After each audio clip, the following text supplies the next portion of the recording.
Infinity and Me, written by Kate Hosford.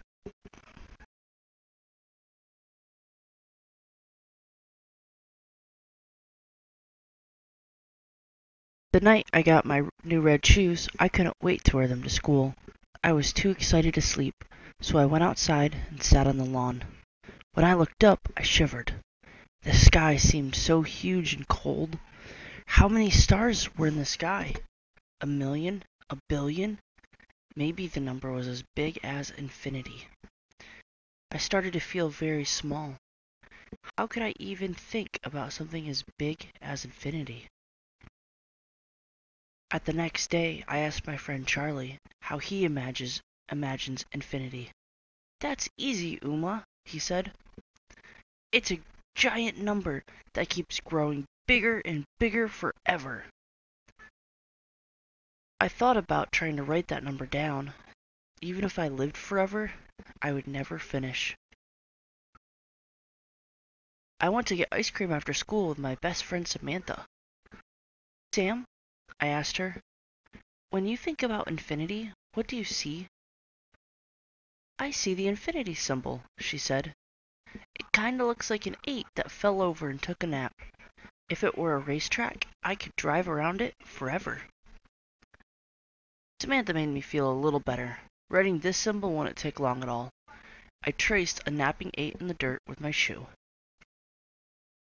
For the next day, I asked Grandma how she imagines infinity.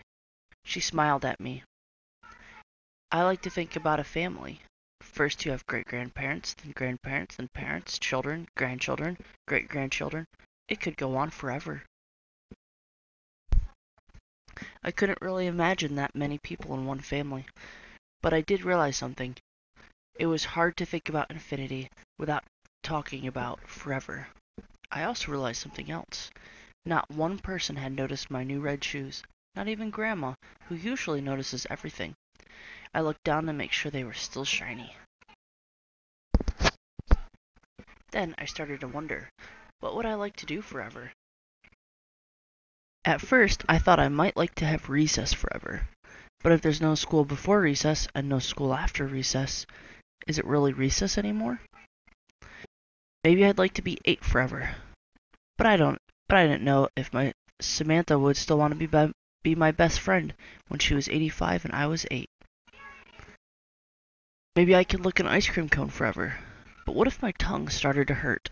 Actually, my head was starting to hurt from all these thoughts. When I went to the lunchroom, I asked our cook, Miss Marcini, how he imagines infinity. He held up a noodle. "How many times do you think you could cut this in half?" he asked.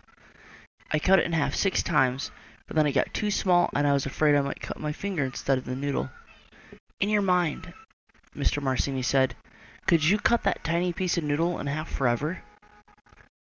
I asked Miss Reed, our music teacher, about infinity, and wished I hadn't. "Picture music that goes in a circle," she said. "The notes would lead us around and around, the music would be endless." I was starting to think that my question about that infinity might be endless. It was time for me and my new red shoes to go home. For dinner, Grandma made me my favorite meal, chicken and rice. As she mixed the spices, she looked at me and said, "Uma, I meant to tell you this morning. Those are the most beautiful shoes I have ever seen." I didn't hear the rest of what Grandma said. I was too busy smiling. Right then, I knew my love for her was as big as infinity. That night, I asked her if she would like to look at the stars with me. Snuggled up next to Grandma, the sky didn't seem so huge and cold anymore. Now it was more like a sparkly blanket covering us both. Can you remember the first time you started thinking about infinity? Perhaps it was when you first started wondering about the biggest number that exists. Or maybe you and a friend had a conversation like this. "I know the names of 100 dinosaurs." "Oh yeah? Well, I know the names of infinity dinosaurs." Children quickly learn the power of infinity, especially when they're trying to impress their friends. People thousands of years ago also knew the power of infinity. Such a limitless idea made them uneasy. In 1655, mathematician John Wallace started using the symbol with a napping 8 to stand for infinity. It's also called a lemniscate. It's that made the idea easier to write, but not easier to imagine. After I had children, I was interested to hear what they had to say about infinity. I also talked to other children in kindergarten through second grade about this concept, and here are things they said. Infinity is a made-up number that's supposed to be the last number, but it isn't really the last number because numbers go on and on. If you started counting to infinity, you will die and still be counting.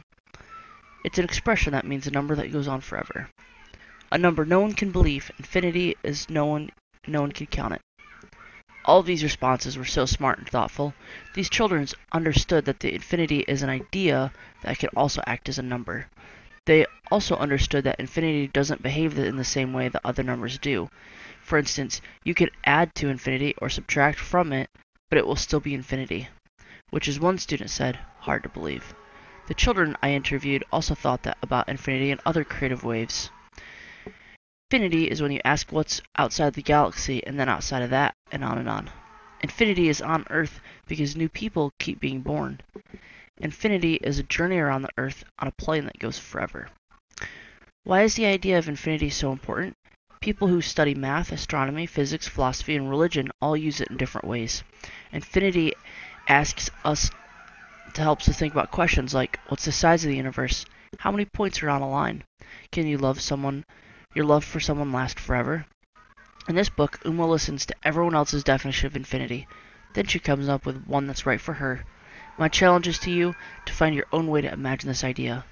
How many ways are there to imagine infinity? An infinite number.